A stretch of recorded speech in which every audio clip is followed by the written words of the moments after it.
Good afternoon friends. तो आज आप ये 20 दिसंबर 2025 में कालाटोप वाइल्ड सेंचुरी के अंदर में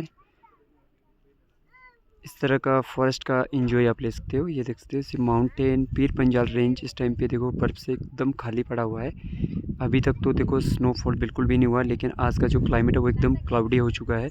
सामने आप माउंटेन पे देख सकते हो कैसे एकदम क्लाउडी वेदर हो चुका है।